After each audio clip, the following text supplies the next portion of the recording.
so proud of Wally.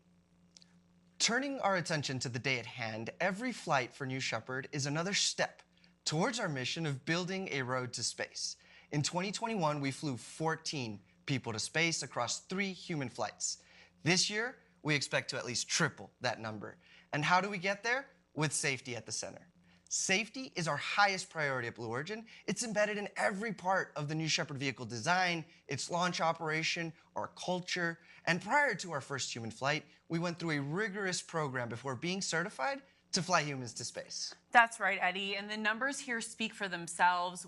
15 successful test flights completed before first human flight, development of our full envelope crew escape system, which we then successfully tested 3 times. We did a successful test flight with 2 parachutes, so that's 1 parachute out, and of course, demonstration of those redundant landing systems on New Shepard.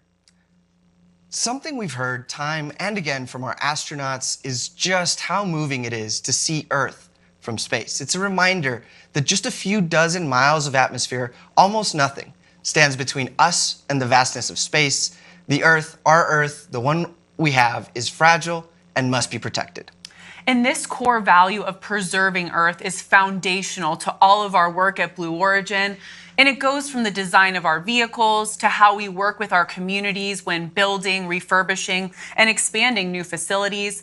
But it's also a longer-term vision focused on utilizing space and its tremendous resources to benefit all of us here on Earth. And it's an incredibly inspiring mission. One of the earliest technology capabilities we identified to enable this vision was our ability to work with liquid hydrogen. We know there's water on the moon, and one of the main constituents of water is hydrogen.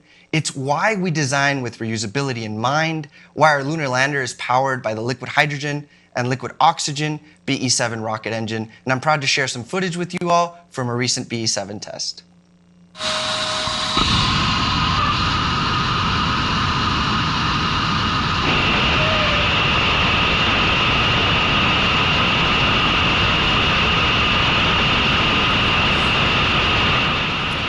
As you can see from that video, we never stopped working on lunar technologies here at Blue Origin. This BE-7 test is actually just from earlier this year at NASA's Marshall Space Flight Center. Huge shout out to our Huntsville, Alabama test team. What an incredible crew. The moon is critical to Blue's long-term vision, and we're so excited about NASA's recent announcement of the Sustaining Lunar Development Program. Our lunar capabilities like BE-7 are advancing so quickly because they're directly tied to other programs at Blue Origin, like the BE-3 engine flying on New Shepard today. That's right, Jackie. The BE-3 is also powered by liquid hydrogen and liquid oxygen, and because of that, we get to practice critical elements of our future moon landings. Everything that we do today informs all we'll do in the future. It's all connected. And that next step is today, where we continue to practice our human spaceflight operations. Earlier this morning, our astronauts arrived to the Astronaut Training Center. Here they are in the early hours of the morning here in West Texas, pulling up in those Rivians. Man, I can't wait to see their smiles. What an adventure in store for them today. Sharon Hagel looking excited and ready to go on today's flight. I don't think I would even need coffee. It was just Your adrenaline would carry you through. I think that's right. So moments ago, Sarah Knights, our crew member 7, the crew's trainer and guide through the entire astronaut experience, presented a special challenge coin that will fly with each astronaut to space today. And Jackie, you know the only way to get one is to fly on New Shepard. If you're interested in purchasing a ticket on New Shepard, the first step is to visit blueorigin.com and click on our link, Fly to Space. We'd love to provide you with a once-in-a-lifetime experience. Soon here, we'll see the crew exit the Astronaut Training Center, stand by in their Rivian vehicles, awaiting that official go from Mission Control so the astronaut load process can begin. We'll keep eyes on our crew all the way to the launch tower and into the crew capsule. Coming up just shortly here, our crew will be exiting. Let's stay tuned for that.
While we have a moment here awaiting our crew's exit from the Astronaut Training Center, let's check on the latest with Club for the Future, Blue Origin's nonprofit foundation. 19 separate organizations each received $1 million grants from the Club for the Future, thanks to the $28 million donation stemming from the sale of the first seat on New Shepard. These grants are creating incredible momentum for these organizations, and one of the groups that we'd like to highlight today is the Brooke Owens Fellowship. A couple of alums recently sat down to discuss the power of that organization in our industry. Here's Blue Origin's B4 propulsion test manager, Sophia Porter, and the space gal, Emily Calandrelli.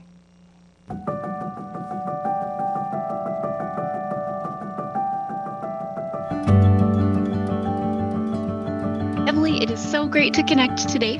Tell me more about your role and the Brooke Owens organization. My name is Emily Calandrelli. A lot of people on the internet know me as the Space Gal, and I am part of the executive team of the Brooke Owens Fellowship.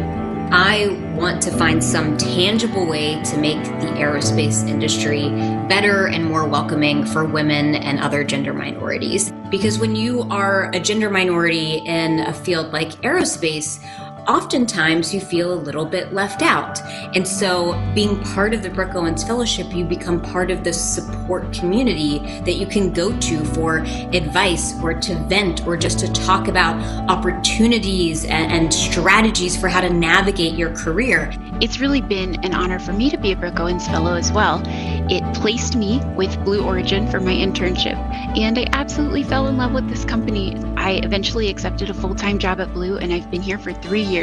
I hear that over and over and over again from all of these people who win the Brooke Owens Fellowship, and it just changes the trajectory of their career. I'm curious what you thought about the experience of being at Launch Site 1 during a New Shepard launch. There's like electricity in the air because you're there with other people who work at Blue, who've worked on the rocket. And so being able to go there and watch it in person was an experience I'll never forget. It's been so great getting to speak with you, Emily, and I really am personally very grateful for all that you're doing for the fellowship. And that's what Club for the Future is all about. Thank you, Sophia. Thank you, Emily. And thank you, the Brooke Owens Fellowship, for the difference you're making in our industry. What an inspiration. Truly inspiring stuff. Shortly here, our crew will receive that official go from Mission Control to begin the astronaut load-in process. That should come at about T-minus 45 minutes. Once they get that go, they'll travel down the road to space to the launch pad. From there, it's getting real. They'll ascend the launch tower, stand by in the safety shelter, cross the gantry, and ingress into the crew capsule where Capcom, Kevin Sprague, will be communicating with them from the time the hatch is closed through the entire flight and all the way to crew capsule touchdown. Kevin's joined today by Laura Stiles. She's a crew member 7 in training, and before joining the CM7 team, she led New Shepard's flight operations team. Some of you may recall she was sitting in my seat here at the desk on the last launch. That's right, Eddie. You've big shoes to fill. I couldn't agree more. I hope you're ready. Laura's had a stellar career with us. She's been with Blue since 2013, beginning with the new graduate rotation program, and eventually she became one of Blue's first qualified capsule controllers. It's very cool to see her in this position, and I can't wait to see her lead her own mission as crew member 7. We are cheering on Laura from the desk today. And checking back in on Club for the Future, today's astronaut crew continued our tradition of making their own postcards on behalf of Club to fly with them to space and back today. This gives each astronaut the chance to share a few words of inspiration for the next generation. Some great art we see here. I love Gary Lai's solar system. I think that looks like. Yeah, no, I think it's a 2-scale drawing of our solar system, and then we've got some inspiring messages of being brave, and you can do it. Absolutely, you all, you can do it. All right, we're moments away from Mission Control's official go for astronaut load-in to begin. While we wait for that, let's take a quick break.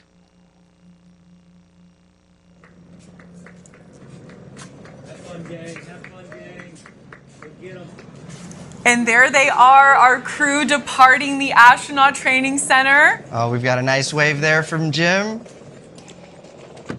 They are moving with purpose. We're seeing that natural energy you mentioned earlier, Eddie. Oh, I wish I was there with them. Just sign me up.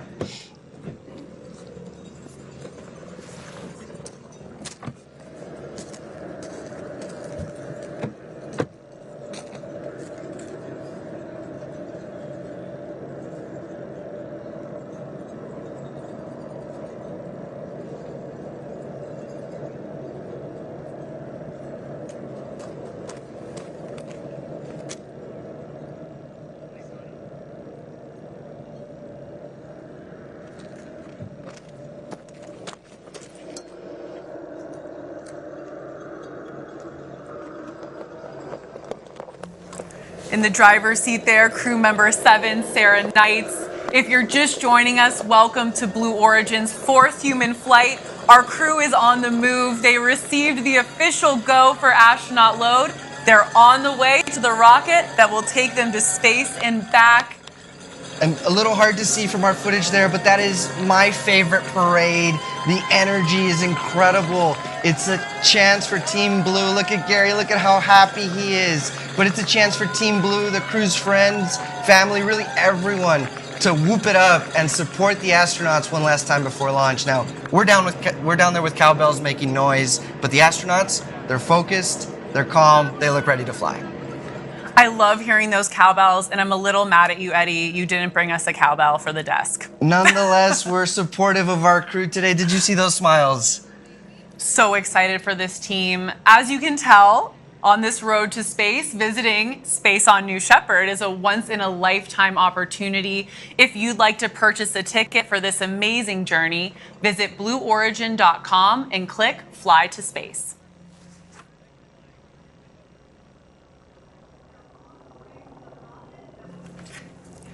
As they make their way to the rocket, let's meet today's crew.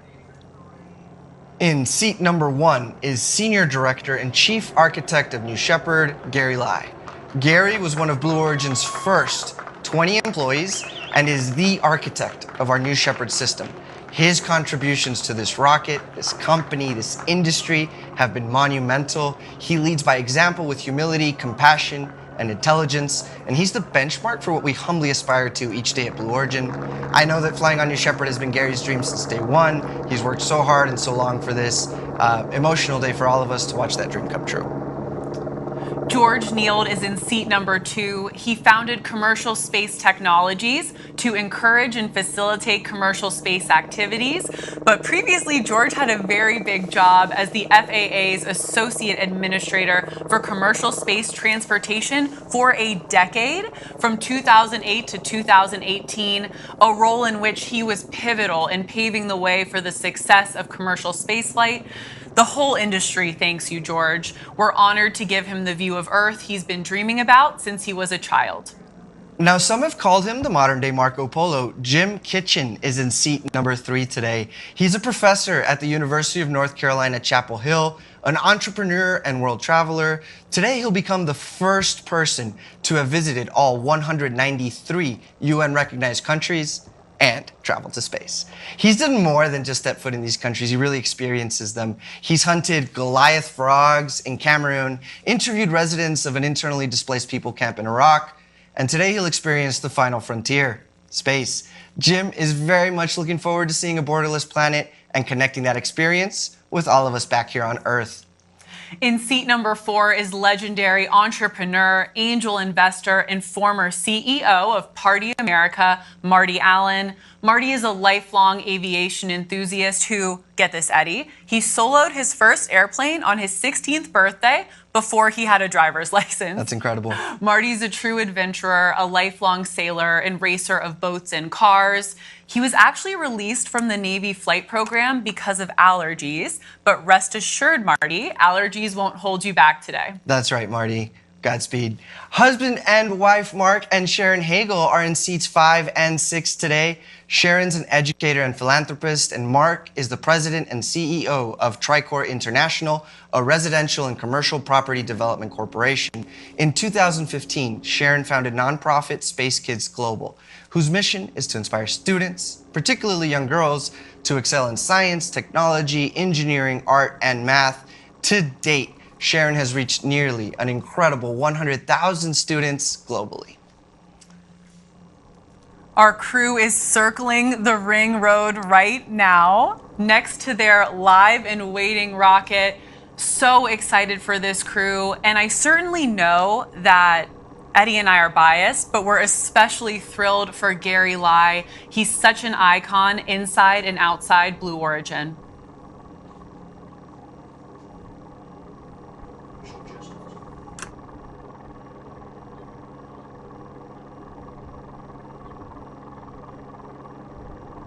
Chief Architect of New Shepard, and I've been working on the program from the very beginning. So I joined Blue Origin in March of 2004 as one of its first 20 employees, and that was actually before the New Shepard program even officially began. In that time, it was just a concept, a little bit more advanced than a napkin sketch, and I helped build the team that would eventually design and put it together. When most people look at the New Shepard, they might see the astounding technology. To me, New Shepard is about the wonderful team that I've had the pleasure to work with over 18 years. I'm one of those people, and there are a lot of us at Blue, where opening the road to space for humanity is a calling. As humans, our grandest accomplishments happen because we are explorers by our fundamental nature. There is such a grand space and universe out there with so many resources and so many things to explore.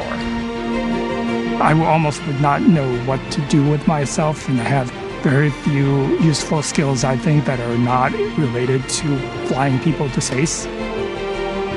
There's very few jobs, very few professions, and very few places where you have that combination of working on something so important that is at the same time so challenging, so rewarding. I can't wait to fly on the New Shepard vehicle. Everyone we talk to that has been to space described going into space as a life-changing experience. I don't know how I'll feel, actually, on that date. Obviously, it'll be a cause of celebration, but it will also be a period of a lot of self-reflection. This is a once-in-a-lifetime, once-in-a-career opportunity to follow a program from start to finish to such a major goal. So I hope I will feel that it was as meaningful as the amount of time and energy that we put into it.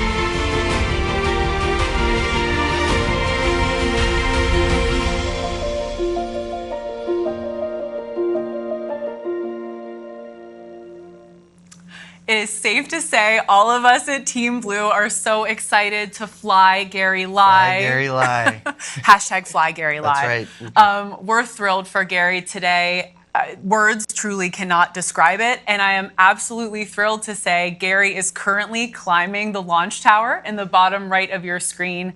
If meeting Gary is any indication, we're passionate about doing meaningful, historic work here at Blue Origin. Come join Gary, Eddie, myself, and the rest of us here at Team Blue. We're quickly growing across the country. We have offices and factories in Washington, Florida, Texas, Alabama, Washington, D.C., and California. We've recently expanded to Colorado, Virginia, and Arizona. Big initiatives require the best and the brightest, like Gary Lai, like Jackie, like you. Come work with the smartest people on the planet, solving the most interesting challenges as we build a road to space. Encourage you to visit our website for more details. And as we see our astronauts ascend the tower, let's take a moment to discuss some of the things each astronaut will fly with today. Jim Kitchen is carrying his 10 passports with him. The one with the Ukraine stamp will be in the pocket closest to his heart. He's also carrying a Ukraine flag and an American flag. Marty will be bringing a 10-foot by 6-foot American flag made to fit exactly inside his flight bag. He'll be hanging this flag in his front yard when he returns home from space, to be Marty's neighbor. Sharon will be bringing challenge coins from her STEAM-focused nonprofit, Space Kids Global. Mark will be bringing a small stuffed drum from Purdue University, his alma mater. Mark actually used to play drums in the Purdue marching band. And fun fact, Eddie, Purdue is home to the world's largest drum. I did not know that, but boiler up. Dr. George Neild will be bringing numerous patches and other artifacts from his storied aerospace career, as well as his Air Force Academy badge. And one of the things Gary Lai is bringing with him is a first edition copy of the book, From the Earth to the Moon.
And our crew just exited the safety shelter, crossed the gantry to their crew loading tower, and they're entering the capsule in ascending order.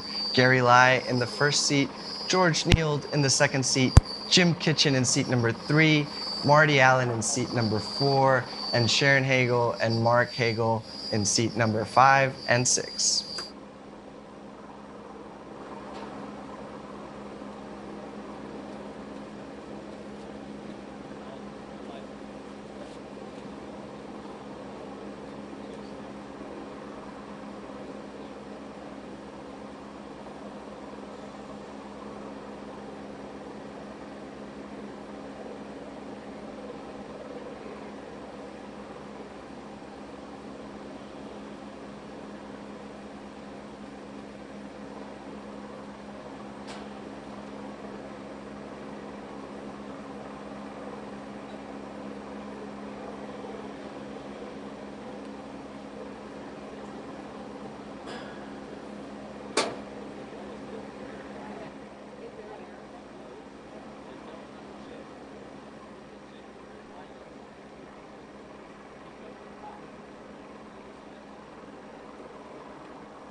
Our crew is seated in the New Shepard crew capsule, and crew member 7, Sarah Knights today, is helping them into the capsule, getting them all situated, getting them all buckled into those seats. But Eddie, they've been down here in West Texas for a few days. Yeah. They're very well practiced in buckling those seatbelts. Tell right. us a little bit about astronaut training. Yeah, no, our astronauts arrive a few days before their launch, and they learn everything about the New Shepard system. They practice harnessing their buckles, getting into their seats, getting out of their seats, what the correct microgravity etiquette is, and it's just an incredible experience. Can you imagine going through that experience with the architect of New Shepard, Gary Lai?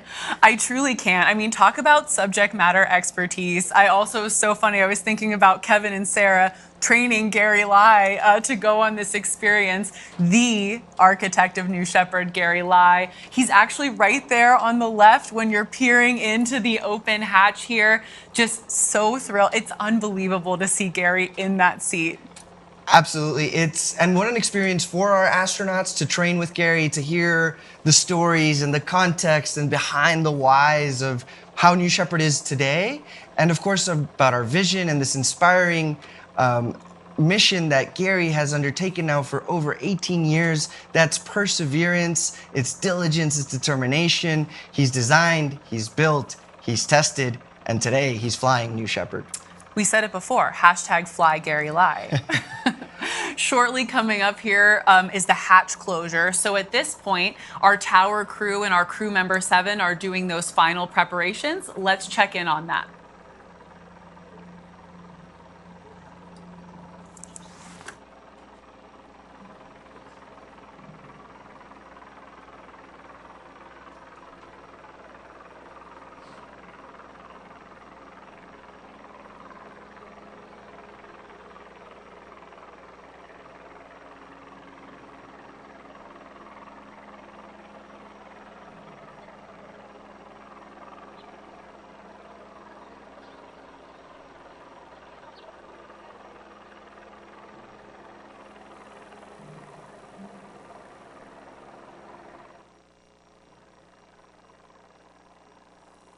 Your trap to space. Welcome your trap to space. We're going to get started with an astronaut contact. Astronaut contact. Astronaut Lai, how do you read? Astronaut Lai, how do you read? No control, astronaut Lai, loud and clear. Astronaut Niels, how do you read? Astronaut Niels, how do you read? Niels, loud and clear.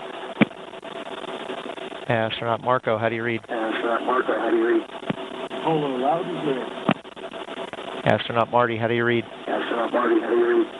Astronaut Marty, all is good. Astronaut Space Cadet, how do you read? Space Cadet, how do you read? Astronaut March, how do you read? Astronaut March, how do you read? Astronaut March, stay okay. All right, Blue Patrol has all astronauts loud and clear. Astronauts loud and clear. At this point, Sarah's out. Sarah's out. You're going to see Felix for a moment, and then we'll be getting into...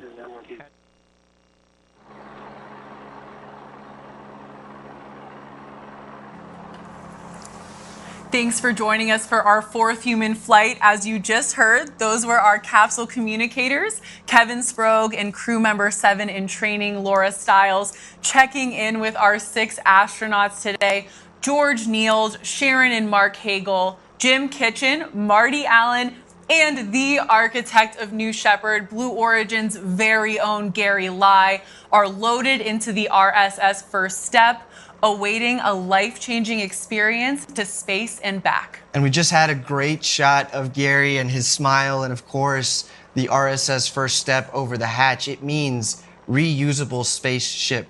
This capsule has already gone to space 5 times, and it did so in the span of 12 months. Operational reusability, like today's 6th flight, is an underlying philosophy at Blue. It's fundamental to ultimately and dramatically reducing the cost of access to space. I'm just blown away when I think about New Shepard's vehicles being designed for 100 uses. We work towards that goal step by step. We're at just about T-minus 23 minutes until launch. While we have a moment, let's take a closer look at today's 4th human flight crew, dubbed the Roaring 20s. I love that name.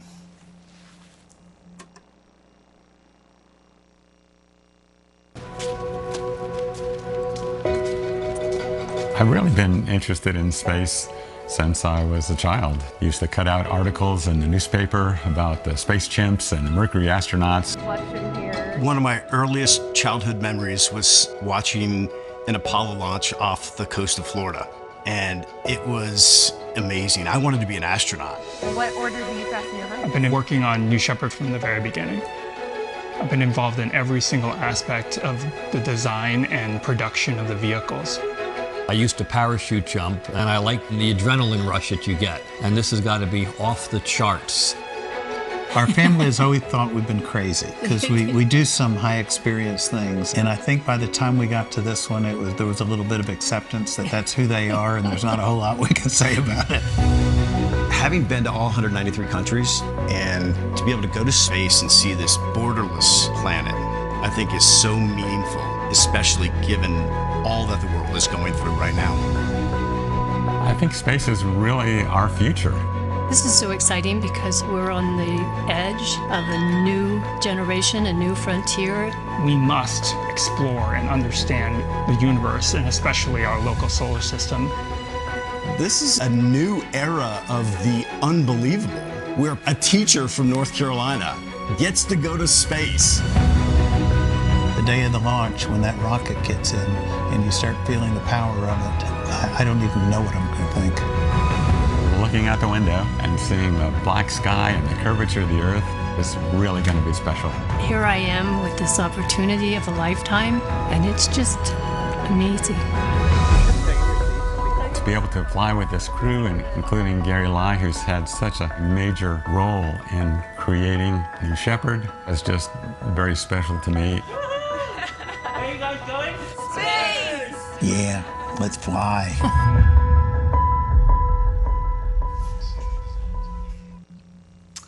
The crew, the Roaring 20s, are in the capsule, and that hatch is closed, Eddie. I love the name they gave themselves. An ode, I think, to so many things. This is New Shepard's 20th mission. That's right. We're in the 2020s. And maybe the roar of that BE-3 engine. I think it's the roar, but it's also the fact that this is the new era of commercial human spaceflight, and what a time to be alive. I love it. Let's go with that. It's such a unique shared experience for the crew. The bonds they form here in West Texas will last a lifetime. In a few moments, we'll have a special message for our crew from our Capcom, Kevin Sprague, who you saw just a minute ago. But first, we want to share a piece featuring Kevin in a new segment. Club for the Future works with students from across the country to provide the chance to ask Blue Origin experts questions about rockets and engines and space, and my new favorite segment, our very first, Q for Blue.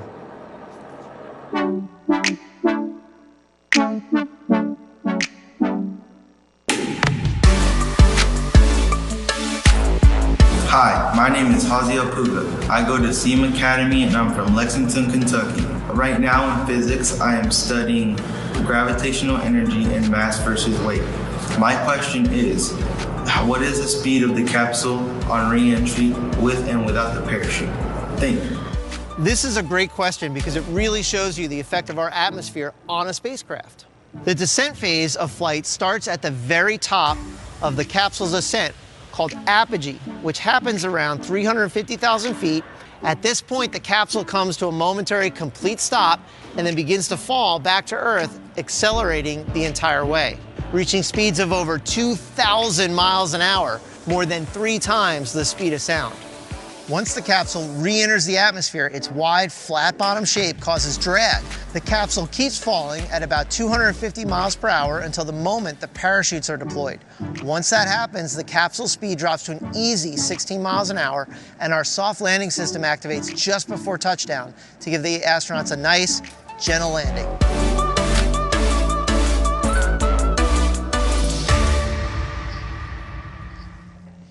And what an insightful question from Club for the Future. Kevin, thank you for walking us through that. Safe to say, Jackie, that we'll be able to live that right now. We'll see it live and we'll be able to apply everything we've learned as it's happening real time. That's right, Eddie, and we're just about 18 and a half minutes away from that moment. Let's take a quick breather. We'll be right back.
If you're just joining us, we're at about T-minus 16 minutes until our 4th human flight. As you can see from these beautiful shots, our crew are strapped in, the hatch is closed, and the tower crew is just doing some final checkouts prior to today's mission, alongside crew member 7, Sarah Knight, standing there in the black flight suits. And can you imagine their view? These largest windows, some of the largest windows to have flown in space, they're sitting 80 feet in the air, looking out on the far west Texas desert, and there's this world-class launch pad right next to them.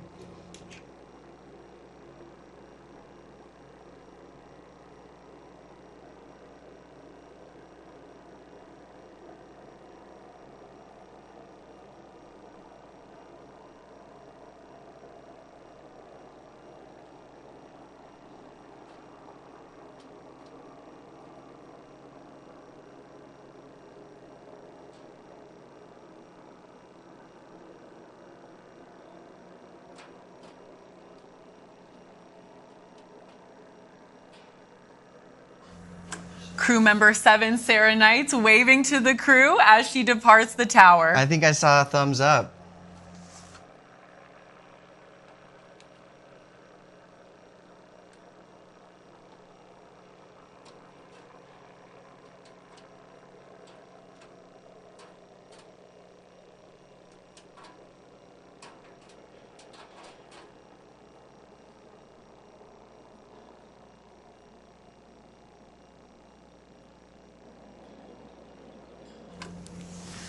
Coming up here shortly, we're going to have a very special message for today's crew from some of the astronauts who have flown on New Shepard before. Coming up here shortly will be the voice of our capsule communicator, Kevin Sprague. Let's listen in.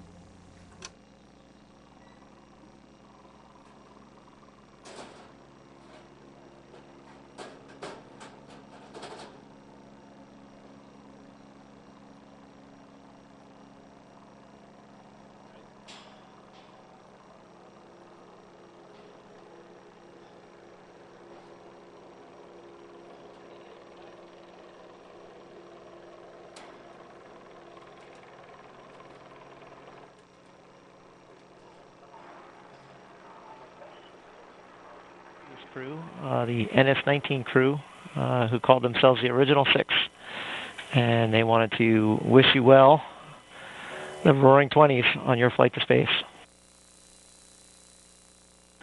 Astronaut Michael Strahan, known as Astronaut Stray, wanted you to know the trip will go by in a flash in the moment, but your memory will make it seem like it was hours. Let your senses take over. Enjoy the ride. Take it all in, and don't forget to look out the window. Astronaut Weezer, Laura Shepard Churchley, wanted you to know you are confident to go because you have had the best training for this magnificent experience. The force you feel on launch is like being in the fastest car you've ever been in, and the pressure on your chest is great, but endurable.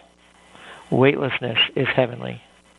The 6 Gs you feel on the way back home are thrilling because you won't ever feel that amount of pressure on your body again in your life. Try lifting your arms off the armrest when you're under 6G. This is the best ride you will ever have, but it's way too short. Have a blast.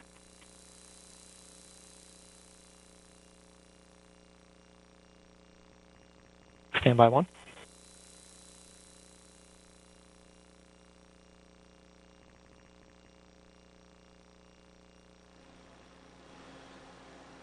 First step, blue control. We're getting ready to go escape enabled. Look for that blue light.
Taylor wanted you to know you are about to see the universe as it truly is. Thoroughly enjoy the experience, and then take this gift of perspective to help make a better world for all of humanity.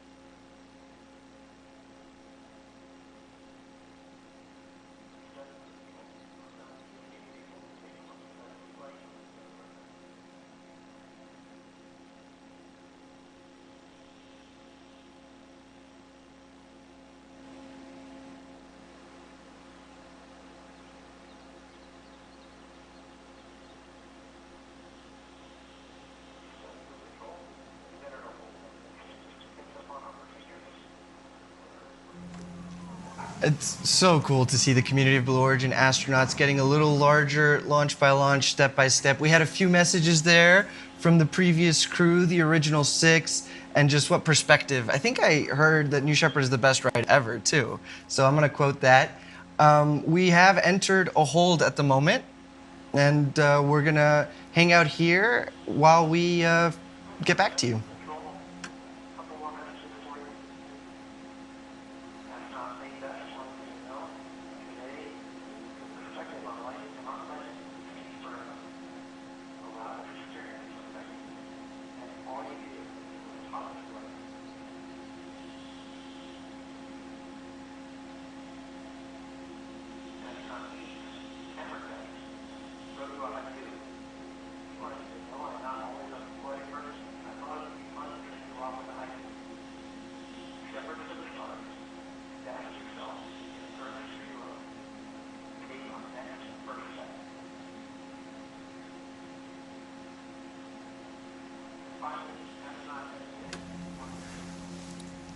Thank you for joining us for our 4th human flight.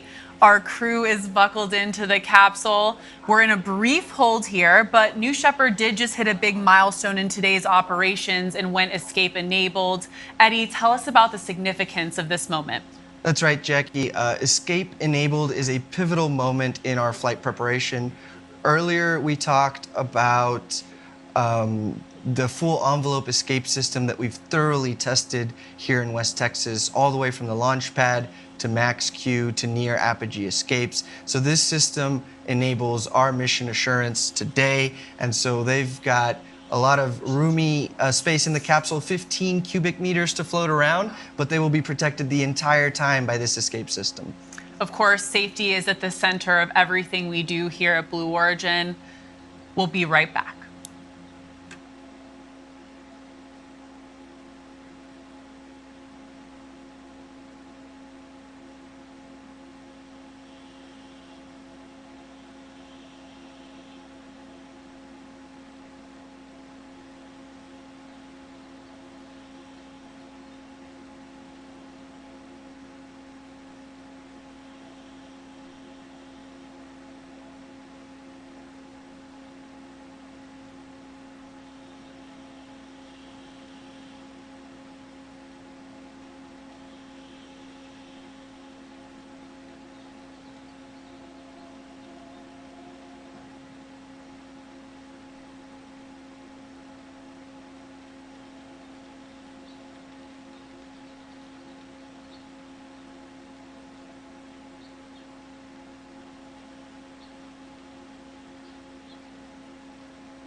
Thank you for joining us today for 4th human flight. We remain in a brief hold here, but you are getting some beautiful views of Van Horn, Texas in the background from our amazing camera crew.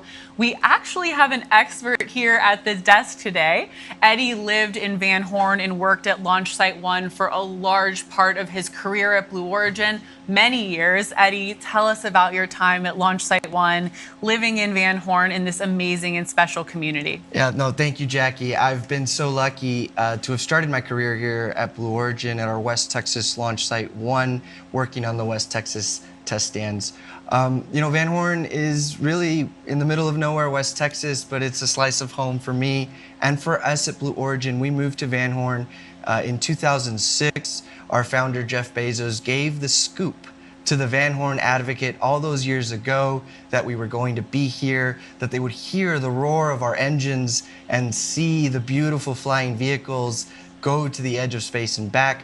Now that operation has changed since 2006. We've grown a lot. We're over 300 employees, and we've launched 19 times, going on 20, and we continue to test the BE3 engine, the BE3 propulsion module, the BE3U engine for New Glenn, and of course the BE4 engine for Vulcan, for New Glenn. And it's an incredible operation. Our team here has a dream job. They design, they build, they test, they push those systems to the limit, and then they learn. And it's part of the reason that we're able to today with certainty say that we believe and are proud of our mission assurance that this BE-3 engine and this New Shepard system will keep our astronauts safe on this incredible ride to space. Van Horn is truly such a special place. Every time we're here, we love seeing the signs of support for Blue Origin. The community here is truly unmatched. Absolutely, and I'm so proud of the employees that have helped and have gotten involved in the community and have really helped Van Horn grow up with us. And that's super important because this is our home.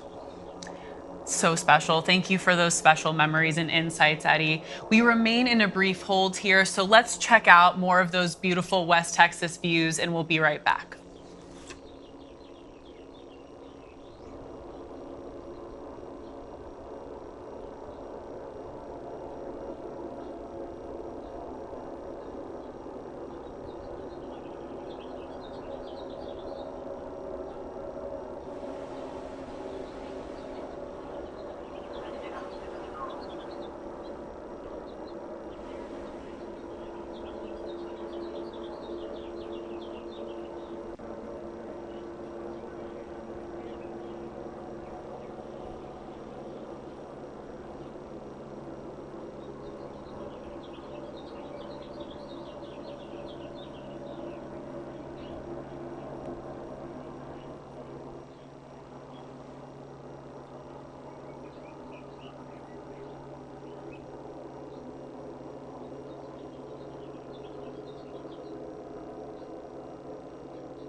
As you can see, we currently remain in a hold while Mission Control makes sure all systems and weather are aligned for today's flight.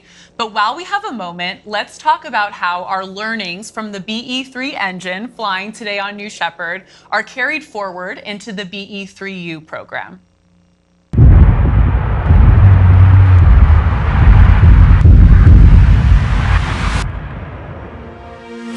Here at Blue Origin, we're building the next generation of American-made rocket engines.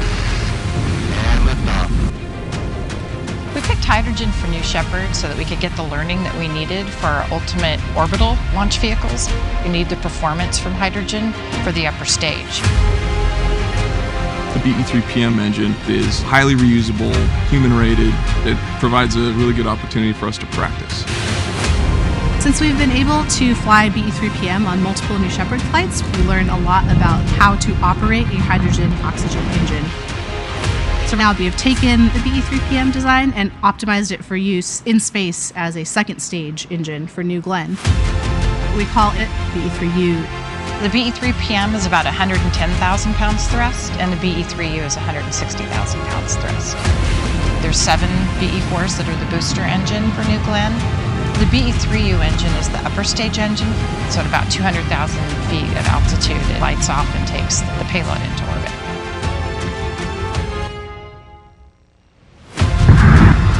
We're engine testing now. We're doing a few design tweaks based on what we've learned, and by the end of this year, we should be up to full rate production. It is just an exhilarating feeling to watch all of our hard work come together and see that engine actually come to life. One of the reasons I came to Blue after a career of doing engines is just the numbers of engines we're doing. We're supporting research, production, flight. That's unique to Blue.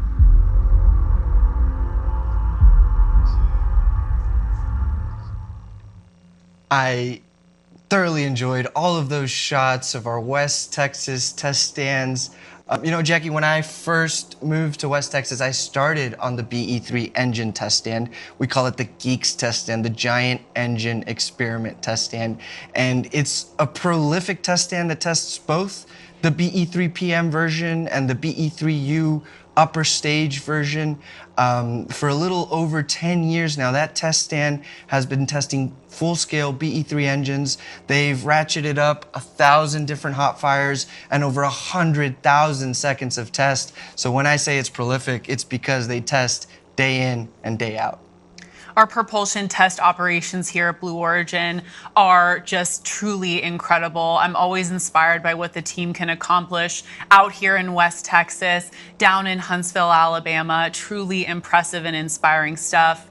Very excited soon here too to see our test stand 4670 at Marshall Space Flight Center. That historic test stand tested the Saturn V that flew America to the moon. So privileged to be leasing that from NASA Marshall to test the BE4 and the BE3U engines. And what a story for 4670. In the 60s, like you said, it was used to test the Saturn V rocket.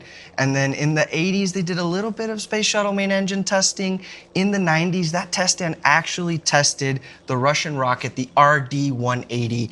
And then it went into a little bit of a pause, did some SLS testing. But what a legacy that we've inherited from the RD-180 to the BE4. That is the new paradigm shift in rocket propulsion. That's right, Eddie. I have to say, I get to visit our facilities a lot, very lucky, and I love visiting 4670. You can feel the history there, truly a special experience. We are still in a hold at this time, but we'll be right back.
We remain in a hold in our countdown today to make sure everything is ready to fly. While we have a moment, let's talk some more about safety, of course, our #1 priority at Blue Origin.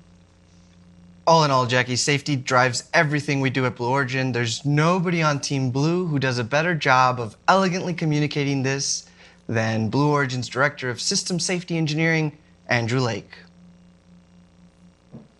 Andrew, you have such an important role at Blue Origin. So at Blue, when we say safety is a top priority, what does that mean? Yeah, it's interesting, this idea of safety as a priority. And there are a lot of ways to think about this, but I see safety more as a core value that you build a business around. And a business like what we were thinking about for New Shepard and what Blue is doing in general is animated around this idea of safe and reliable systems. So New Shepard went through this extensive test program, right? And we flew for, 5-6 years before we put people on board. How do you know that you're done? In a certain sense, instilling safety into both the vehicle and the how it operates? Yeah, there are a couple of ways you kind of go about it. The first thing you have to do is you have to set goals, safety performance goals, safety performance thresholds, to help you understand when you've met those thresholds. But in any program, you're never really done. You always want to look for opportunities to improve the system, both operationally, both for safety, both for reliability as well. And so we always have to maintain a humility that comes with flying rockets with these kinds of energies involved. And so we, and the ops team that we're about to go fly this mission, I've never seen a team more diligent, more patient, and the constant awareness and the vigilance required to raise issues and make sure they're addressed before we decide that it's time to fly people. It's taken a team of people to get to this point, to be flying people on New Shepard. What would you say to this team? I'm humbled to work with this team. It would be lying to say that 3 people who happen to have voted as part of a much larger tech for human flight certification are the people who decided that we're safe enough. Hundreds of people have put their blood, sweat, and tears into this program. Each of them just immensely individually focused on not just the safety of the system, but the reliability of the system. And then there is the work that our team does to kind of partner with them to help them achieve these goals. I am immensely grateful for the opportunity to work with them, and I'm humbled to have an opportunity to kind of lead the safety mission assurance efforts with this team. Well, tell me this. Would you fly on New Shepard? I would, and let me just say this. Yeah. There are a lot of people at Blue that would be excited to fly New Shepard, and I'm happy to count myself as one of them. It's a fantastic system. It's a very robust system. And yeah, if I ever had the opportunity to fly, I'll wink a little bit at the folks making these decisions. I would be super excited. Fantastic. Well, I hope we get to go one day. Absolutely. Thanks, Andrew. Thank you. Thank you, Andrew Lake, for that incredible discussion of New Shepard's safety systems with backups and backup to the backups, and even in some cases, backup to the backup to the backup. We are still in a hold, as you can see from the screen, so we're going to enjoy some shots of the New Shepard rocket in the West Texas desert.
While we have a moment here, let's talk about New Glenn, our orbital program.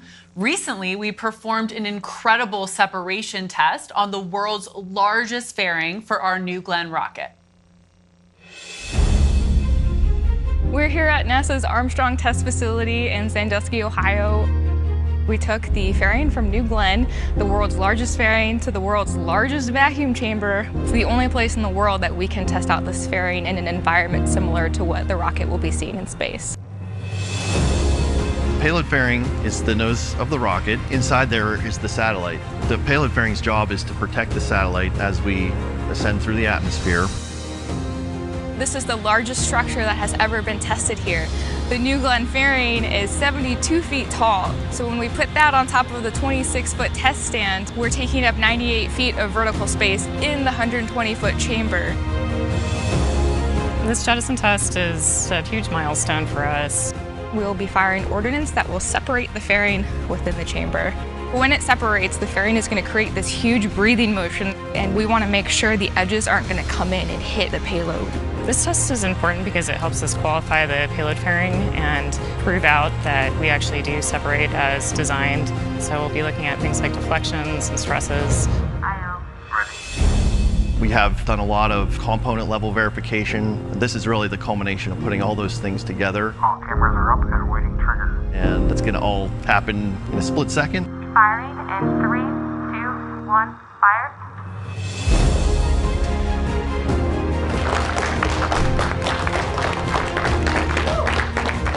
It separated as expected. We collected a lot of really good data. After this first shot, we're going to test again. And once that is successful, we say, yes, the fairing is good to go.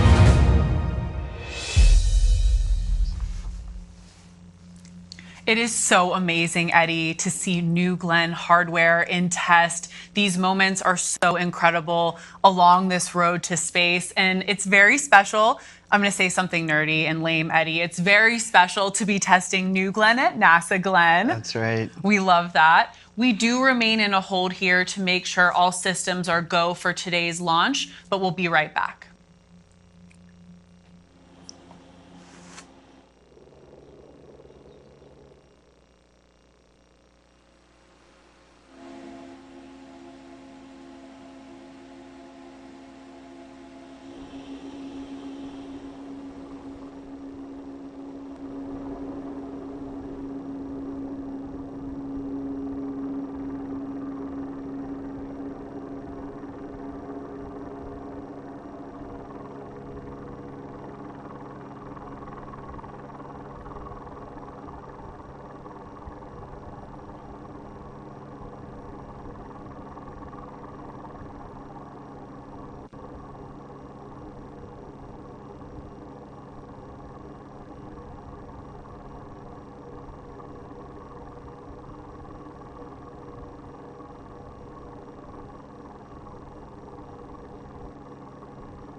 We remain in a hold here while Mission Control ensures that all systems are a go for launch. While we wait, let's talk about an exciting new project at Blue Origin, Orbital Reef.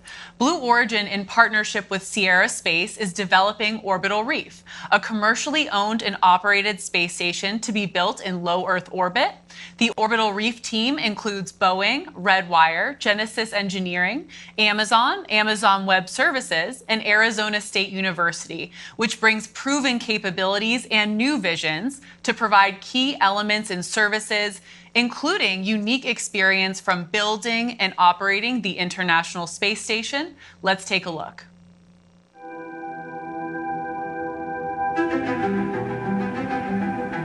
There have been dreams for a very long time of robust commercial activities in space with growing populations and so forth. Now we have access to systems that cost less to launch and land, and we now understand how to build destination systems that last for a long time. It's the commercial world in which advanced capabilities get normalized and become a part of everyday life. Orbital Reef is a full-fledged commercial space station. Think of it as a village. Think of it as many different organizations and people in their own parts of Orbital Reef doing their own activities, where all types of companies can come together and do research and/or production, and also provide opportunities for tourists to come and just experience what space is like. It's an ecosystem that will allow ideas to grow, to germinate, whole new fields and areas of economic arena, new science that we can't even imagine now. Orbital Reef starts with two strategic partners, Blue Origin and Sierra Space. These two together have the fundamental elements that give us both transportation of cargo and crew and the destination system essentials. In addition, we have a set of expert teammates, which includes Boeing, who will be developing our research module. We'll be providing crew and cargo transportation with the Starliner, and when the Orbital Reef is operational, we'll provide all of the operations and maintenance necessary to sustain the Orbital Reef. Genesis, who are developing the single-person spacecraft for suitless extravehicular activity. ASU is going to bring together this international group of 14 universities to work with Orbital Reef on the ethics and guidelines of research, on how we can bring to bear all of our expertise. And Redwire, who provide in-space manufacturing. Leveraging the microgravity environment to push new science, new discoveries, and new commercial applications. We're working very hard to make sure that Orbital Reef is not just for the entities that have had access to space so far. It's intended to be humanity's footprint in Earth orbit, and that means all the nations and companies and peoples of the world. I think that Orbital Reef offers us an opportunity at this point in history to really approach the next frontier as humans and to expand beyond the surface of the planet. Maybe there's a company that wants to manufacture materials in space. Maybe there's a school that wants to send an experiment up. Maybe there's a nation that's ready to send someone into low Earth orbit to inspire their entire nation. It's limitless, the implications of microgravity research, development, and manufacturing. Every aspect of our life, of industry, of science, will be impacted by the discoveries that we make on Orbital Reef. This unique environment that's only a couple of hundred miles away from us is both transformative and accessible. It's incredibly exciting.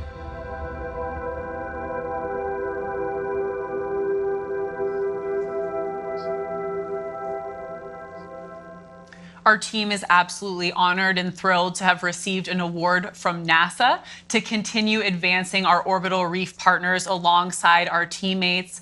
We actually at Blue Origin do have a lot of great experience with conducting this kind of microgravity research. Eddie, New Shepard has really been the test bed for this at Blue Origin. Can you tell us about that? I'd love to, Jackie. We've got an incredibly capable payload integration management team that has flown over 11 successful payload flights on New Shepard, getting these researchers 180 seconds of microgravity and just advancing science as we know it. So kudos to them, and I'm just so proud of them, Jackie.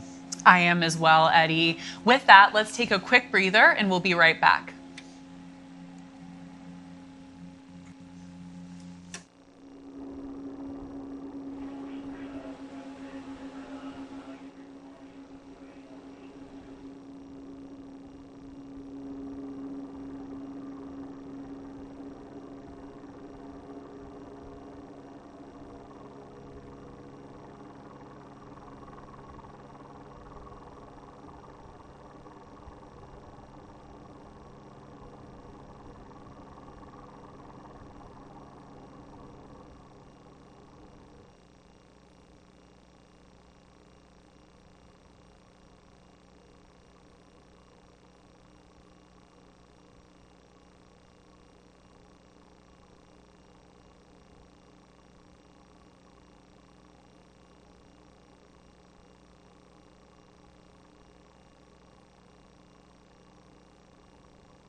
Thank you for joining us for our fourth human flight, and thank you for sticking with us throughout this hold.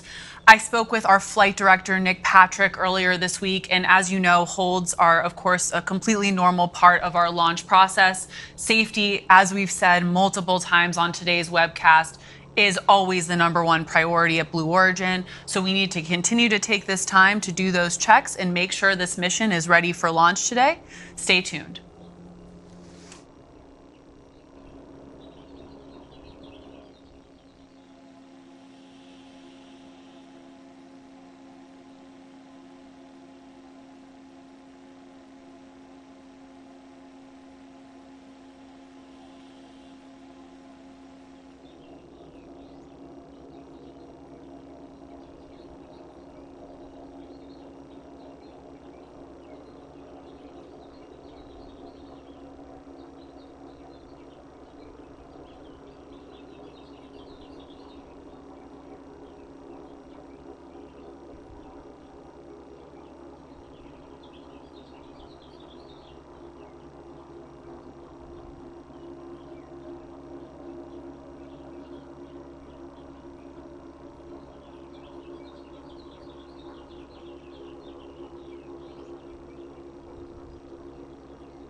Thank you for joining us for our fourth human flight. As you may have seen on your screen, we did release the hold on the countdown clock.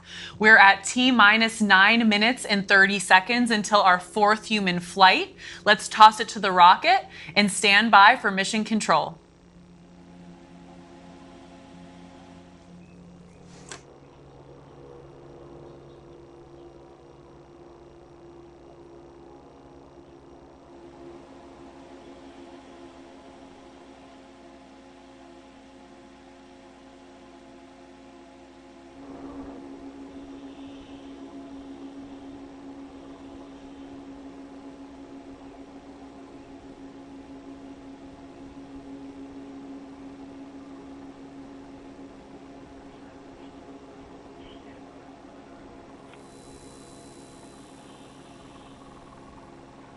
All stations, this is the flight director on Channel 1 and UHF voice for the go pull for terminal count and launch. Capsule.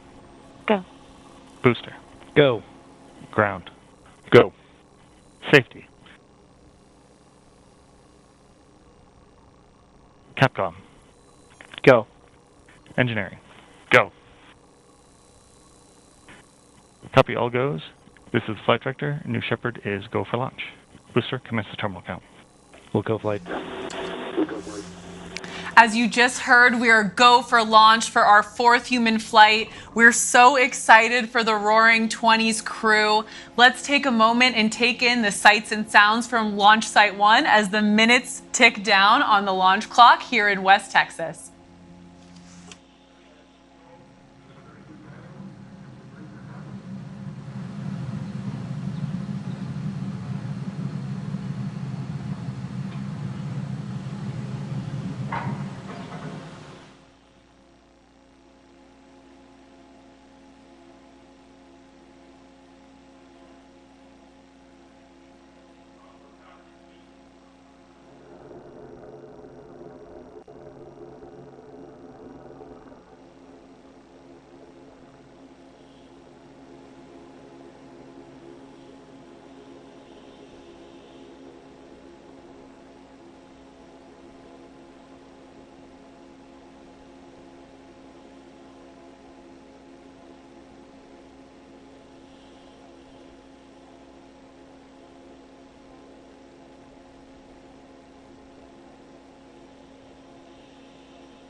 Okay, as we tick down to launch, Eddie, can you take us through today's New Shepard flight profile? I'd love to, Jackie.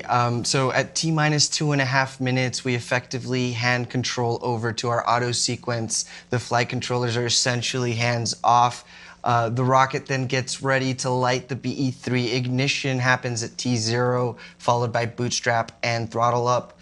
Liftoff occurs at T+7 seconds, and that BE-3 engine powers the New Shepard vehicle through the atmosphere. Just before 1 minute, the vehicle reaches max Q, that's maximum dynamic pressure, the point of maximum stress for the structure. At 2 minutes, that main engine shuts off. We call that MECO, and at 2.5 minutes, the New Shepard vehicles separate into two, and the astronauts are free to float about the cabin. The PM reaches apogee at 4 minutes and starts to re-enter the atmosphere due to Earth's gravity. The fins steer back to the landing pad. The drag brakes deploy. The engine restarts for a nice, soft landing. Meanwhile, the astronauts were able to enjoy some microgravity time because the gumdrop shape of the capsule was much slower to re-enter. As that capsule pierces the atmosphere, we see drogues, we see mains, and shortly thereafter, the terminal deceleration system that causes the capsule to land on a cushion of air, that poof of dust. Touchdown, welcome back, astronauts. I'm so excited. Thanks, Eddie. We're just about T-minus 5 minutes until liftoff. The 6 people on that live rocket are getting close to launching to space. Let's check in with them on the pad.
We're just under T-minus 4 minutes to launch of the Roaring 20s crew. Eddie, you've been so lucky to be down here in West Texas for many a launch. What's happening across Launch Site 1 at this point when we're so close to liftoff? Well, Jackie, it all starts at Mission Control. They are focused with final preparations, and it's a laser focus. They are there working through their steps, making sure that their systems are ready for launch. And we're just moments away from that here. Those bit checks, like we mentioned, will start at 2.5 minutes. And the cool thing about those final checks, I mean, our crew is on board. They're feeling, they're hearing this living rocket. Just truly such an exciting moment for them. Absolutely, that rocket is alive on the launch pad.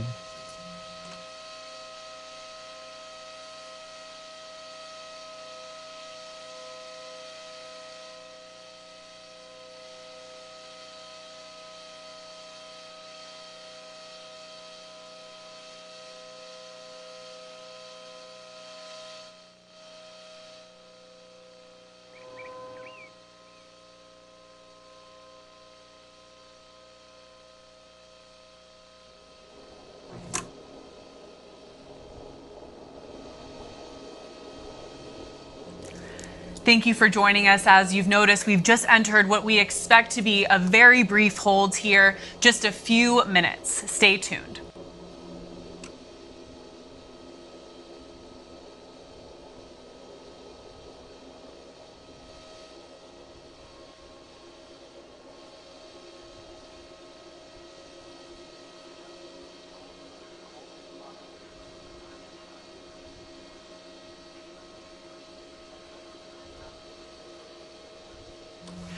Okay, that hold has been cleared. We're at about 3 minutes until launch. We understand the Roaring 20s, all 6 astronauts on board our 4th human flight are ready to go. Let's watch and listen as New Shepard goes through those final checks and revs up for today's flight.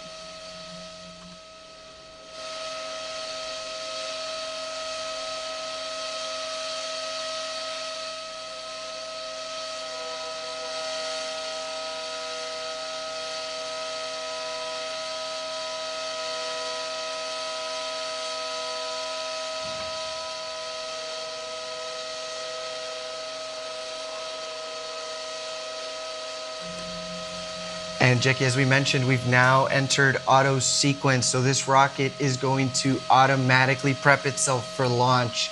I can't wait to see what shows on our screen as the rocket prepares for liftoff.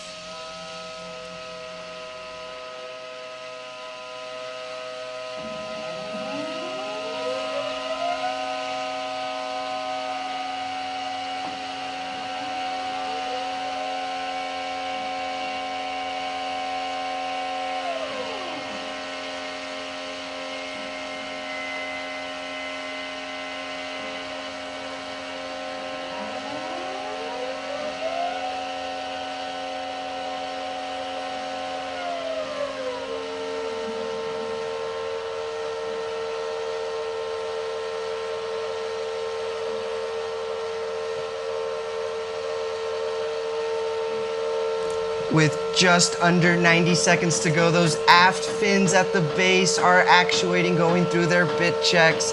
They provide control authority for the vehicle on ascent and descent. At the same time, we should be able to see the engine nozzle gimbal. It will help maneuver the rocket as its primary form of control. We've entered a brief hold in that final countdown. Our teams will assess. We'll be right back.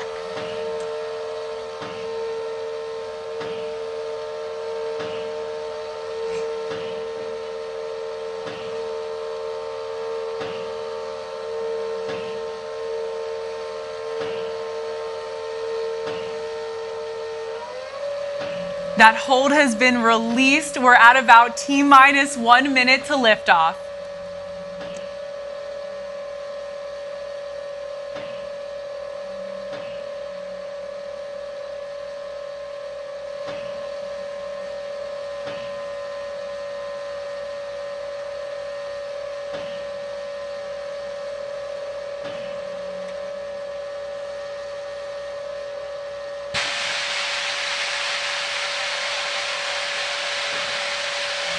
Ladies and gentlemen, it is time to launch this rocket.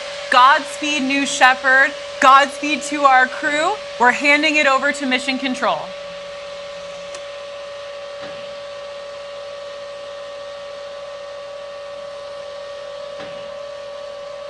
T-minus 10, 9, 8, 7, 6, 5, 4. Command engine start. 2, 1, 0.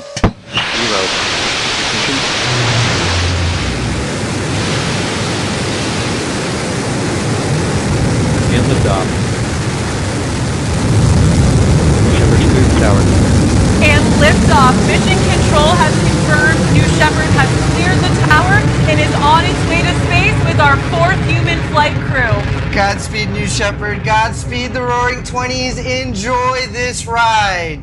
You can see on the lower left-hand side of your screen, we are gaining speed as New Shepard lifts off towards space.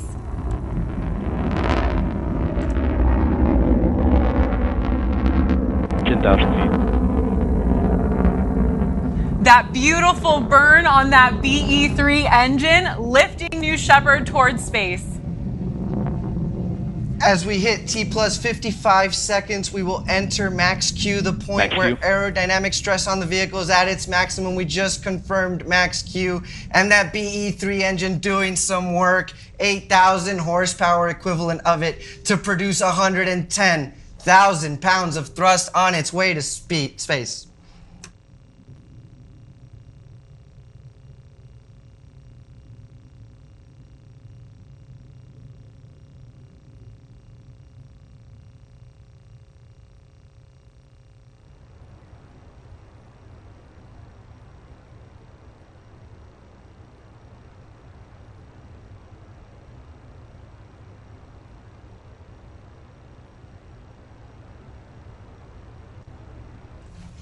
We have a beautiful shot of the BE-3 engine there and its colorless exhaust. That's what happens when you mix liquid hydrogen and liquid oxygen. That is steam powering the rocket all the way up to the top. Here in 20 seconds, the BE-3 will throttle back, shut down, and will reach main engine cutoff. Stay tuned.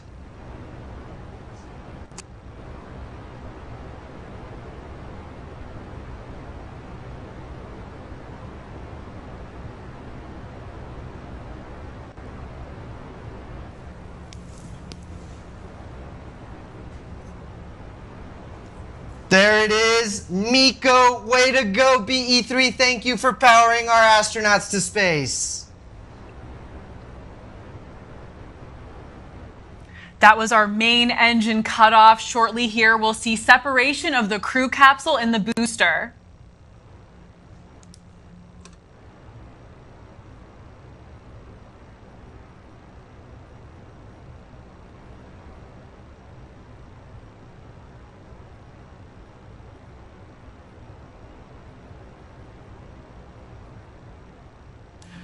At this point, our Capcom Kevin Sprague will momentarily cue the astronauts to unbuckle their harnesses and start floating around the capsule. Welcome to Zero Gravity, Gary Lai and crew of the Roaring 20s.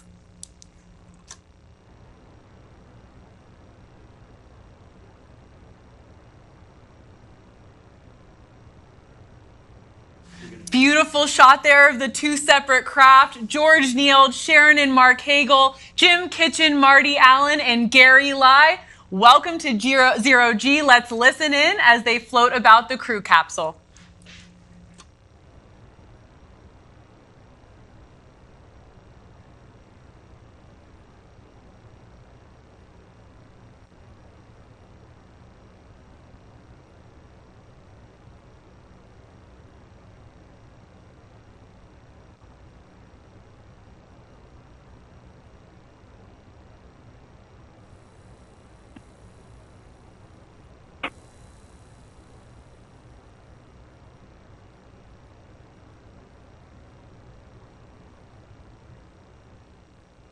What? What? All right.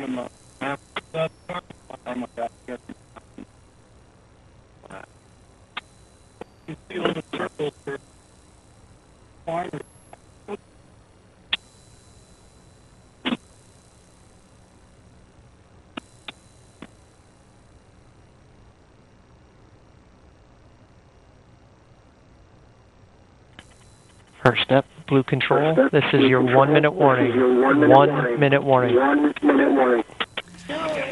Congratulations to all 6 crew. They crossed that Kármán line. They just officially became astronauts. Absolutely outstanding. You heard that audio online from Kevin Sprague, our capsule communicator, telling our crew, I'm sure they're having an amazing time up there, but they have to start getting ready to buckle back in.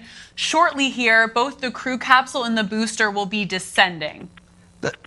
That's right, Jackie. So unofficial numbers, but we saw an apogee of 351,000 feet. So definitely well into the Kármán line, well into space. Congratulations, astronauts. The rocket is now reaching, this is the booster portion of New Shepard, is reaching its atmospheric pierce point. It's returning from space. Those control surfaces, those wedge fins, those actuated aft fins are now starting to have a little bit of air resistance to push against.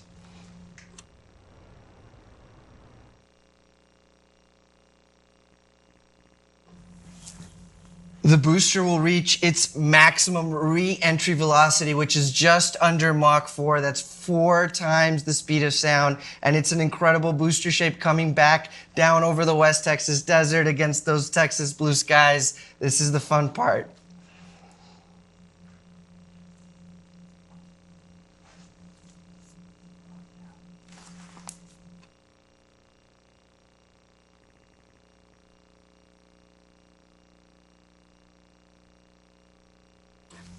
The wedge fins, the steering fins, the ring fin, all earning their keep at this point. Really doing some work to bring that propulsion module over the landing pad. What an incredible sight out there.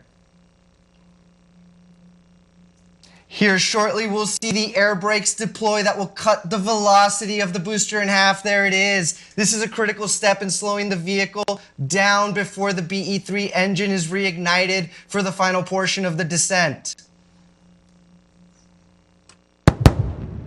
We had a sonic boom. Man, was that incredible. I love hearing that sound. And the BE-3 engine relights for the final portion of the descent.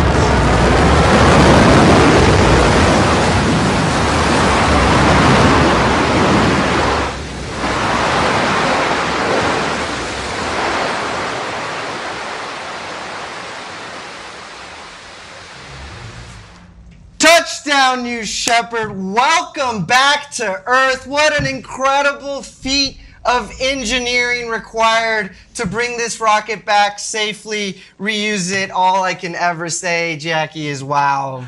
Wow, Eddie, truly, no matter how many times we've seen this happen, a live booster landing onto that landing pad will take your breath away. And I have to say, Eddie, the char on the side of that New Shepard booster, there's nothing like it. Right above that feather looks like, and we see, of course, the New Shepard propulsion module beginning to dump some of the excess propellants. That's a key step for our reusable booster. We'll vent the tanks, we will inert them. That'll maintain the cleanliness throughout and allow that booster to turn around and fly again. We've got a great shot there of the capsule. There go the drogue parachutes they've deployed on our crew capsule to slow it down.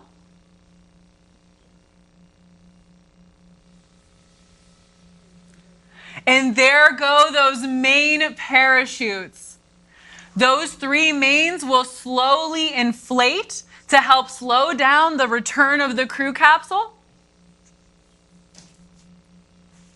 While the parachutes are, of course, essential to provide a gentle touchdown for the crew capsule, New Shepard also has that innovative retro thrust system to make our touchdown even smoother for the Roaring 20s crew flying today.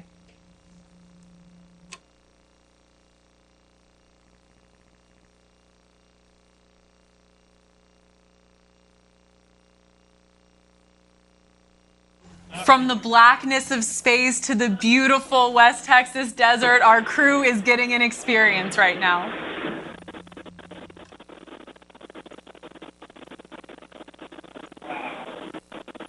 That was a quick 10 minutes.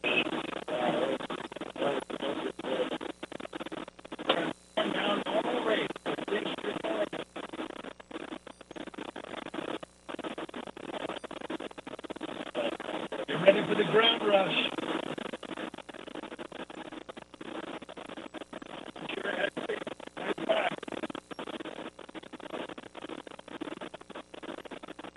First step, blue control. Stand by touchdown. Stand by touchdown.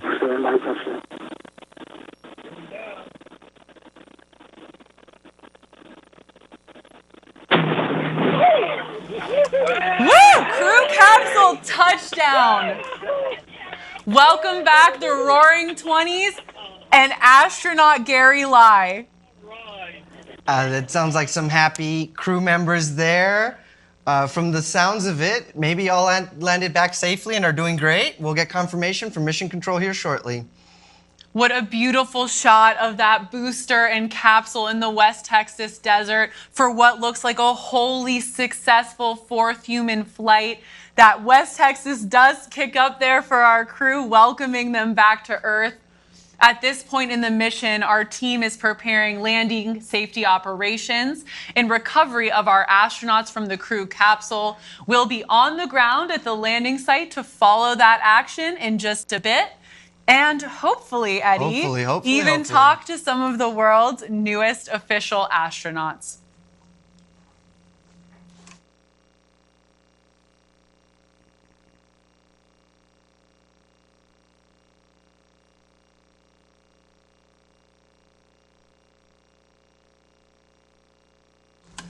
Waves from our crew members looking great back here on Earth through those beautiful windows on New Shepard. And live footage of 2 reusable spacecraft next to each other. What an accomplishment. Congratulations, Roaring 20s. Congratulations, Team Blue. What a day today.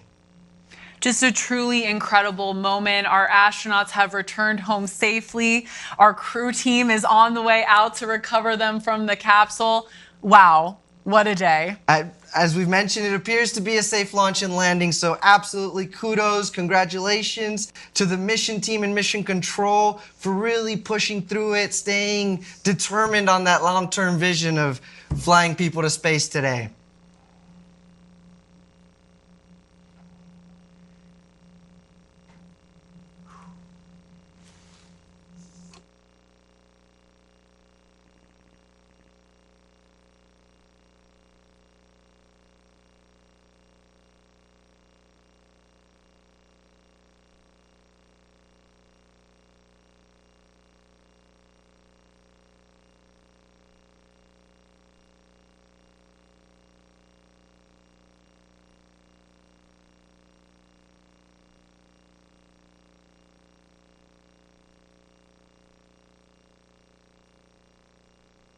Mission Control has officially confirmed, I think we can see it from the windows, but they've officially confirmed they've spoken with all 6 of our astronauts and they are doing great. Our crew has put the roaring in New Shepard 20. I think it is safe to say here today, Eddie, absolutely thrilled for these 6 astronauts.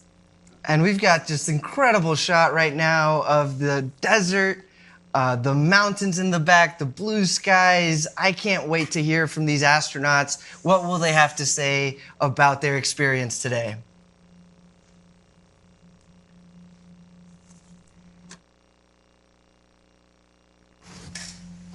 And there's our recovery crew racing through the desert out to the waiting crew capsule. Our recovery team will safe the capsule and ensure that the astronauts are ready to disembark. Shortly thereafter, they'll be followed by their friends and family. Eddie and I know they can't wait to give them a big hug and welcome them back to Earth. For the friends and family in particular, a moment of anticipation before they welcome their astronauts back to Earth with warm hugs, kisses, and just celebration.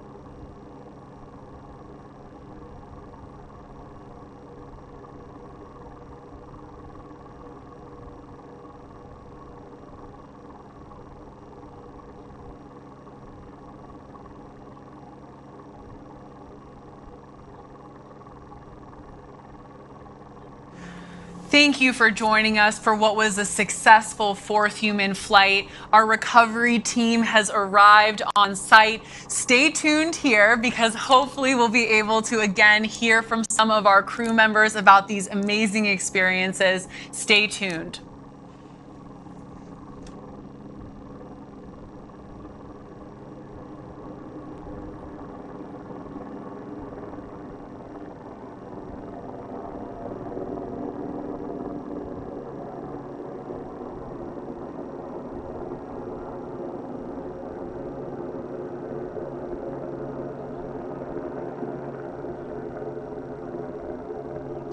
There's crew member 7, Sarah Knights, racing over to wave to the world's newest astronauts. Get that thumbs up from all 6 on board.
The Roaring 20s crew is back, and there you see our crew member 7, Sarah Knights, with those stairs getting ready to open the hatch here in just a few moments.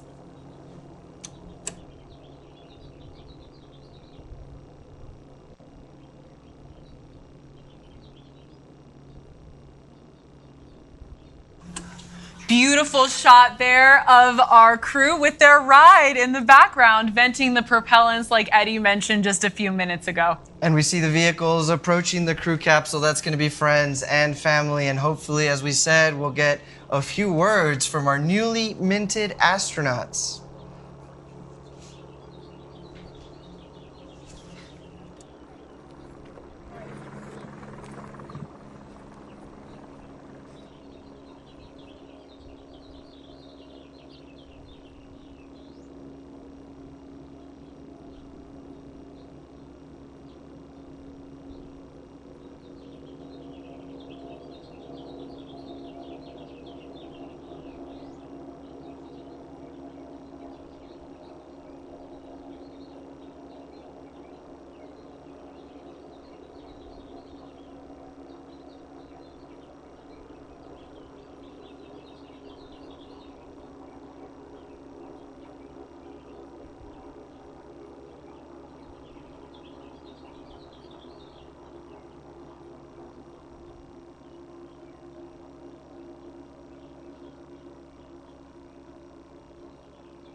And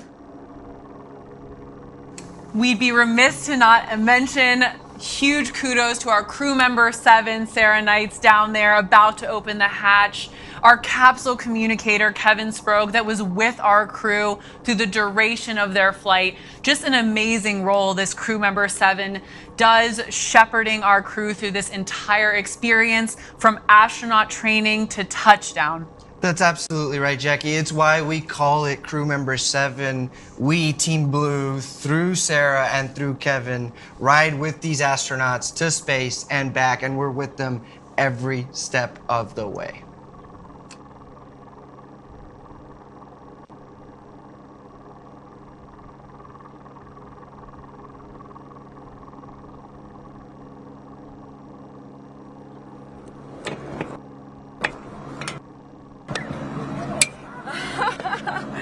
Welcome back to Earth, astronauts! Thank you! Okay, when you come out, watch your step down here. There's kind of a loose step. Come on out. The hatch is open. Welcome back, Gary Live! George Neal, congratulations! We should also have, there's Jim Kitchen with the 194. Congratulations.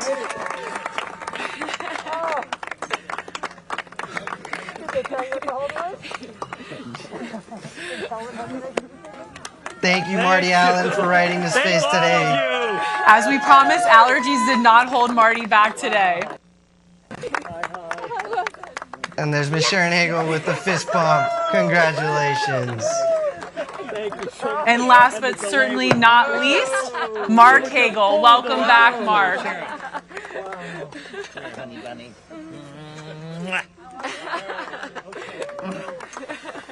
Camera's over here.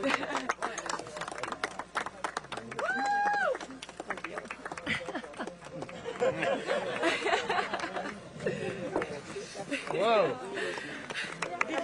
Amazing. Oh, God. Wow. It's the most beautiful thing I've ever seen.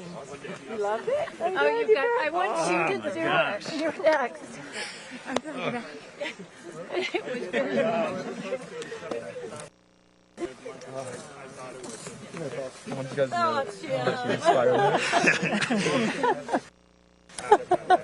I don't know that I could even, words could do that justice. You almost have to feel it. Yeah. Was it awesome? How was it going up for you? Was it everything you'd hoped for? Was it everything you'd expected it to be? It was different. I mean, I don't know, because I've never been in the centrifuge, so I mean, you know, I felt my skin pulling taut.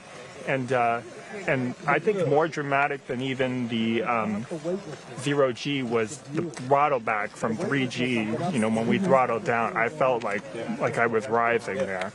And even the entire time I felt I was in 0G, I felt like I was falling towards the ceiling. So it was intense, and I did get a little bit of a feeling of vertigo. Really? So, okay. Yeah. And I know most of the astronauts have said in the past that they haven't felt nauseous. I did feel a little bit of nausea for sure. Yeah. What about the windows? Oh, yeah, it was like being outside. It was like being. Wow, that's so good.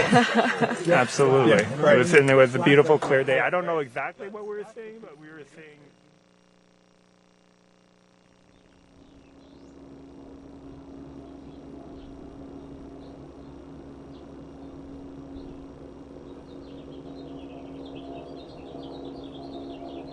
I'm so overcome. Thank you very much. Thank you for Team Blue. Thank you for this opportunity. I will never forget it. Thank you. Thank you for making this real and making it a possibility for us to be able to send people. It happened. I was worried there. 45-minute hold. We were only supposed to have a 30-minute hold, and then we scrubbed.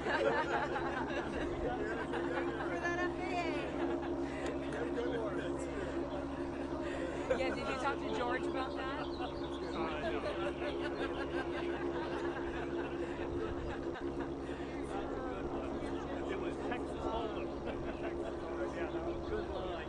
Thank you. Do you want me to put this on?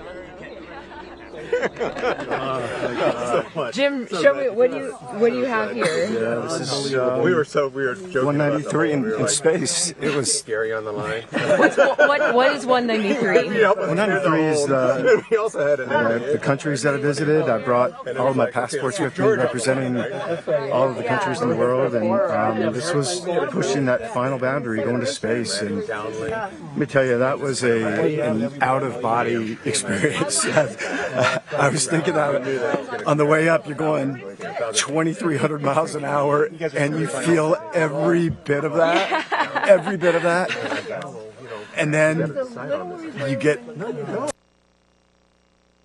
time stops. It's like this moment in time where you see this beautiful Earth and the blackness of the universe. It's the blackest black I had ever seen, and I said that it's like that is an eternal black. It is a dark black, and it is just breathtaking. And wow, I don't know. That was a moment. That was a moment, and. Connecting with humanity all around the world, seeing that big, beautiful.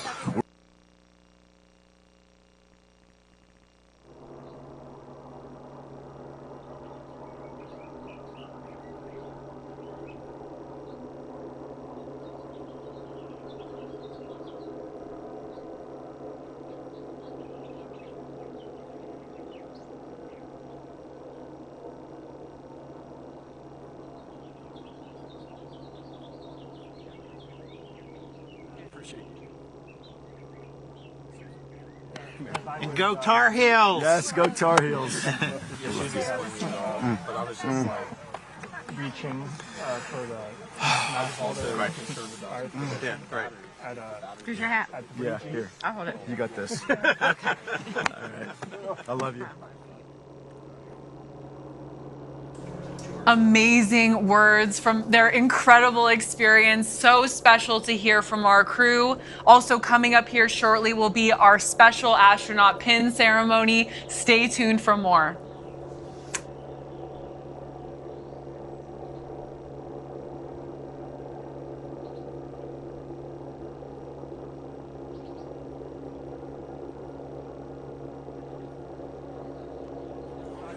Come on.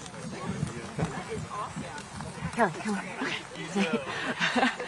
George, tell us, how was it? It was awesome. Amazing. You cannot be put into words. As soon as we got above 100,000 feet, you saw the sky getting darker, and when it turned to pitch black, it was just gorgeous. The pictures don't do it justice. So between the black sky and the curvature of the Earth, and then having the freedom of floating around and upside down, just an amazing trip. Just thrill of a lifetime. That's fantastic. So it was everything that you had hoped for in your entire career fighting for this, right? Wow. Yeah. Here we are, letting more people go to space, and wow, they're going to like it when they try it.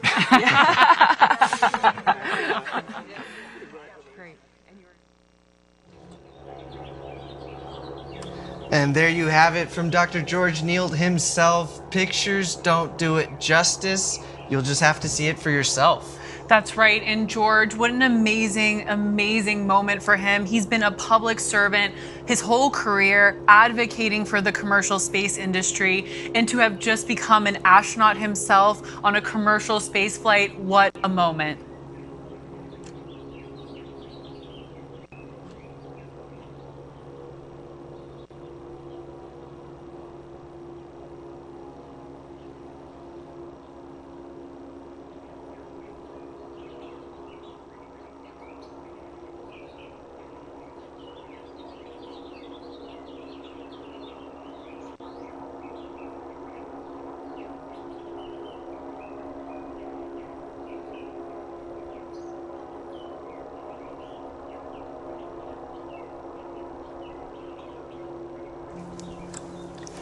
We're getting set up right now for that special astronaut pinning ceremony. Can't wait to see this crew get their wings.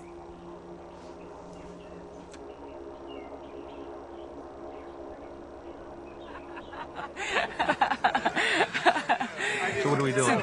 tell me what happened. What was your experience? I think going up, I was thinking it was going to be 50% weightlessness and 50% the view. When we got up there, it became 5% the weightlessness and 95% the view. The weightlessness was neat, but the view of looking to space, which is as black as your uniform, seeing the earth, and then you could look down, and you know how the farmers, when you're in a plane, they have the circles? You could see all those, and it was incredible. We just got to get, all of America's got to get caught up to this, and we need a lot of people up here. I'm still stunned for words. The weightlessness was great. We weren't up there long enough to really enjoy the weightlessness, where you could eat and play with objects. It's the view. You look out of an airplane at 35,000 feet and realize that we're, 10 times that height up there. It was unbelievable. It's got to be for the astronauts who go into space, where it's all black. That's got to be incredible. I'm just thinking, God, I wish I were in the blackness looking back. It's unreal. Yeah. Just unreal. Yeah. Thank you so much. Your training was off the charts. Oh. We got in and it was like, oh, this is just what we've been doing for the last few days. Good. That's the intention. It was unbelievable. That you can relax but I did even I wanted to do somersaults and all that, and I was just taken back by the view. Mm-hmm. You can't put it into words. You just have to see it. Yeah. You can't put it into words. And coming down, that's where you really felt the G's coming down. Mm-hmm. When we separated, the capsule almost felt like it was starting to fall right then. You know, that feeling. And then you just realize you're there and you can't describe it. Yeah. It's just unbelievable. Anyway, Awesome. That's it. Cut! Thanks, Freddie. Thank you.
Lots of proud Cornell grads watching, I'm sure. Gary live, proudly waving the flag. I'm sure they're eager to have him come visit campus. And making Team Blue proud as well. I think I see the astronauts starting to line up for this awaited pin ceremony.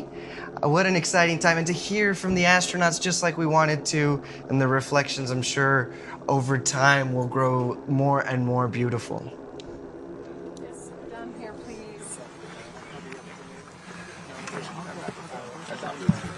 Oh, we can do it, yeah. We can do it. Maybe just keep it right back. Exactly. Yeah. Good thought. Here, take the off. I'll step back. Okay, thank you. Yep. Ready to start. Yep. Get them in the spinning. It's cold out here. Brisk.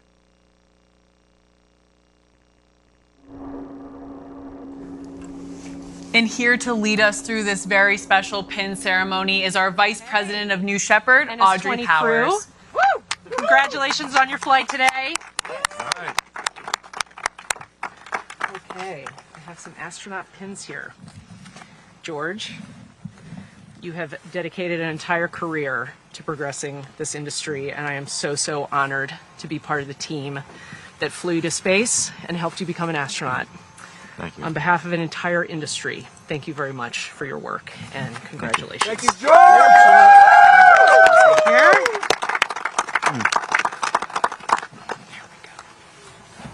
Thank you.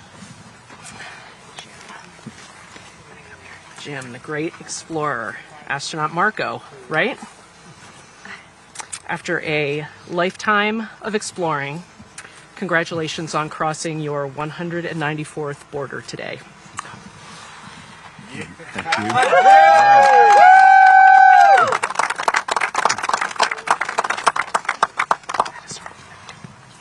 Thanks. Marty, right one, Marty, also a great adventurer. I hope that the view out the window was even better than you thought. Fabulous. It was? Fabulous. Good. Congratulations on this most grand adventure. When are we going again? That's right.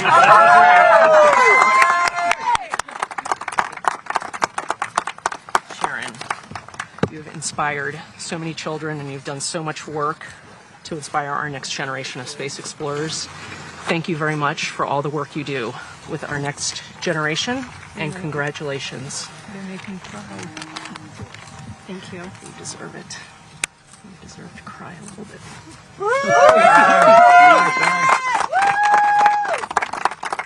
And Mark, my fellow Boilermaker. Yes, indeed. Yes, Purdue. Congratulations. Number on your 29 flight today. from Purdue. That's right. I'm so glad that you were able to share this with Sharon. Thank you. There you are.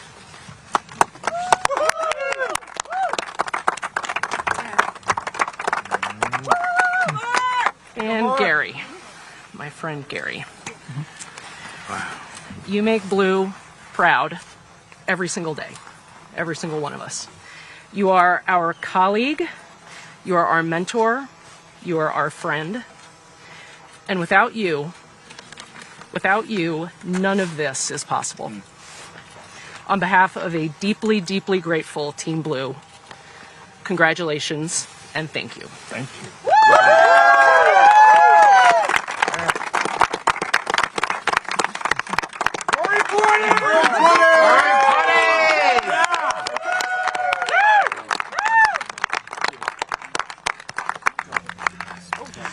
Well, that was amazing, Eddie. I think it's safe to say all of us across Team Blue might be a little teary-eyed right now. Not speaking for you, speaking for myself, though. Astronaut Audrey Powers, is there anything that woman can't do? Thank you all. Thank you so much, everyone, for joining us today for Blue Origin's 4th human flight. A huge and very special thank you to our customers, George Neild, Sharon and Mark Hagel, Jim Kitchen, and Marty Allen. Well, customers and now astronauts. If you're interested in purchasing your seat on a future rocket ride to space and back, it starts by visiting blueorigin.com and clicking Fly to Space. Eddie, thank you so much for sharing the desk with me today and adding your invaluable perspective from your vast experience here at Blue Origin. Anytime, Jackie. It was an honor. This was so much fun, and I'm so proud of everybody on Team Blue. The road to space is being built, and we took another big step today. If you're interested in joining our extraordinary team, please visit our careers page on the website. And if you'd like to commemorate today's launch, we have mission patches, swag, and so much more. I'm Jackie Cortez. For Eddie Seyfert and everybody here at Blue Origin, thank you again for joining us, and until our next mission, Gradatum Ferociter.